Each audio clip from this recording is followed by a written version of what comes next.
తెలంగాణ చరిత్ర. Welcome to Gadwal BC study circle. Telangana చరిత్ర faculty Chepuri Venkataswamy Goud.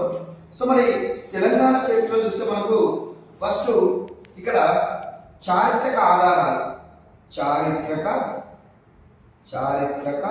ఆధారాలు, హిస్టారికల్ ఎవిడెన్సెస్ అనే క్లాస్ చూస్తే చారిత్రక ఆధారాలు అది తెలంగాణ చరిత్ర అయినా, భారతీయ చరిత్ర అయినా, ప్రపంచ చరిత్ర అయినా, 2 types of evidences is there. 2 రకాల ఆధారాలు ఉన్నాయి. ఒకటి పురావస్తు ఆధారాలు. ఏంటి?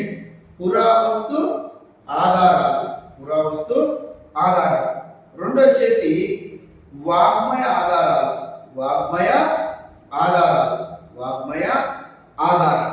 మళ్ళీ పురావస్తు ఆధారాలని ఇంగ్లీష్లో ఆర్కియాలజికల్ ఎవిడెన్సెస్ అంటారు. వాగ్మయ ఆధారాలని తెలుగులో సాహిత్య ఆధారాలు అంటారు.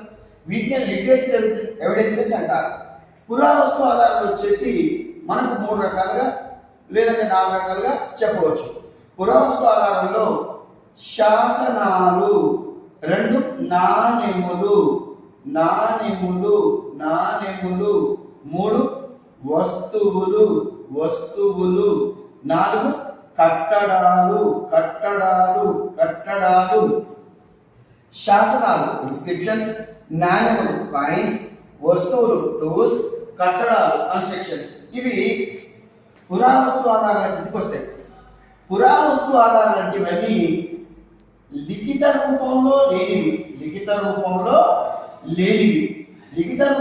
లేని వాటిని పురావస్తు ఆధారాలు అంటారు. లిఖిత రూపంలో ఉన్న వాటిని వాగ్మయ లేదా సాహిత్య ఆధారాలు అంటారు.